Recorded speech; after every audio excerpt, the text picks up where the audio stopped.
Alberto Bettiol in there as well, so he's going to have a nice ride up to the front if those guys push on. They've got Sepp Van Marker in the front, so brilliant ride by him to get up there. He's technically got a free ride now back up to the front. I say free ride, he's still got to hang on, but a very, very clever move by Bettiol to make that little group there at the front.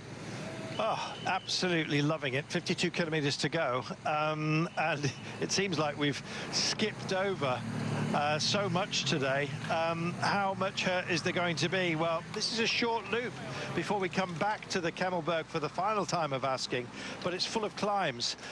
So it's a crucial time to be in the right group because the gaps are likely to be large and they're going to start to be magnified. This is a point that the lead group went through just about a minute ago. So the gaps are starting to open up and become significant. Meanwhile, here we are. Check it out. Ahead of the race and about to get expanded.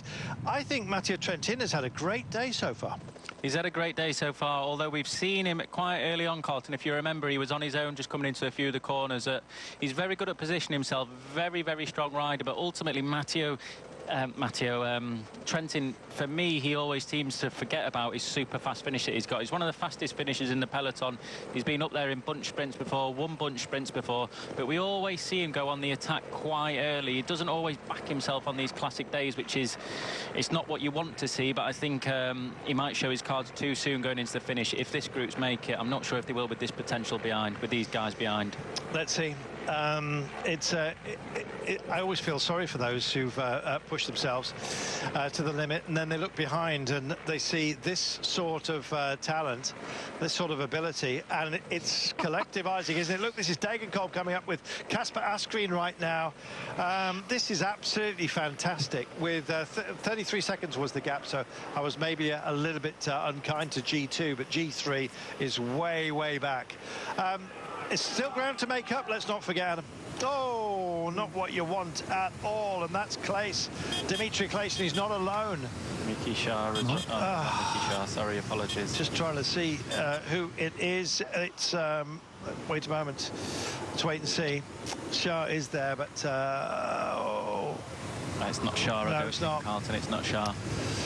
Interestingly, then in the front group, Florian Seneschal said he's not doing a turn because he's fallen off, and if he pointed to that wound that he had on his arm there, it was like the size of a penny by the looks of it, so a bit of a weak excuse really not to come through. There is a moment of what looked to me to be a concussion as well, and they're absolutely alive to that after lots of discussions in that regard during the Tour de France.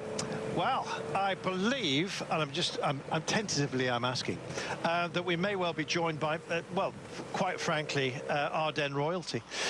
It is Philippe Gilbert. Philippe, can you hear us? Yes. Hi. Oh, what a joy to have you on board. This is fantastic. I was talking about Adam's proclivity for wearing very loud shirts, but and yours indeed for wearing titles on your sleeve. You're a man who functions brilliantly in this part of the world. We've loved watching you and calling you home so often. Not least, of course, I nearly lost my voice screaming you home on several occasions. Flanders a couple of years ago as well. It's great to have you here, but the excitement levels today, Philippe, have just been off the scale, and it's part of the work rate that's been put in by Mathieu van der Poel, of course, Wout van Aert, but they're having to put fires out that have been set out here by the likes of Trentin, who's just chomping at the bit, waiting to go for it. We said this is about the weather, but it's also about tactics. But how on earth do you set tactics on a day like this? Is it a question of just being flexible? I think you have to first save a lot of energy before the final, because it's a really hard final, and you could see with the dirt roads before the climbs that everyone was getting empty already, and now it's all the strong guys of the day just able to move to the front. And it was this moment really tactical on the small climb where Trentin decided to move, but Trentin always have the right move before the final. Seems so. Well, it brought him a European Champions title in the past, and it's that was on the ramps as well of Glasgow, I seem to remember. Let's just talk very briefly about the Kemmelberg, Philippe. This is a test that we're going to take on 3 times today, but the last of them comes with 34 kilometres to go. How significant is that flat-ish or flatter run-in that we're going to have today for some of the fast men? Yeah, the thing is, like, now they just did it, the climb, and now it's like up and down. It's a lot of wind today. You can see now it's the wind from the left, and the riders will not have any time to recover before the last climb, the Kemmelberg. So it's going to be a hard one, and now they're going to turn right hand to the climb, and just before they turn left. So they come from the other side. And it's also like 600-700 meters of climbing before the real climb starts. So it's going to be really hard now for them. Adam, a tough day. I'm sure you'd love to pick Philippe's brains as well about just how this one's likely to pan out.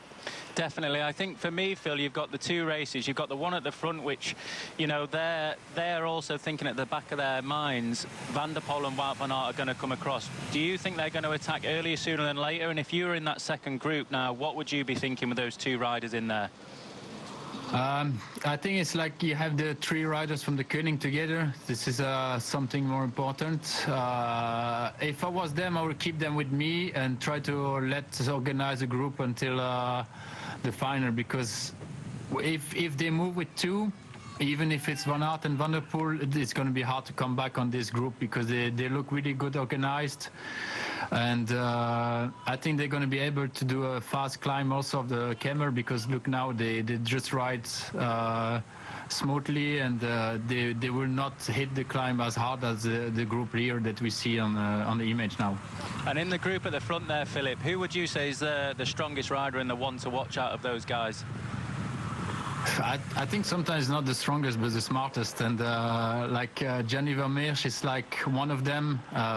He's really fast, but he don't have the physique of a fast guy. So mostly, like, no one expects him to do sprints like he can do.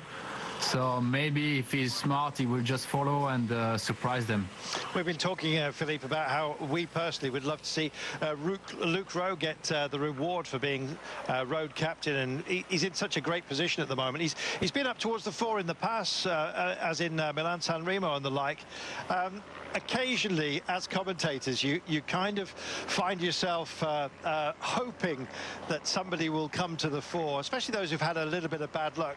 You've been in that position in the past, I must say, as far as we're concerned, where we've been hoping for you.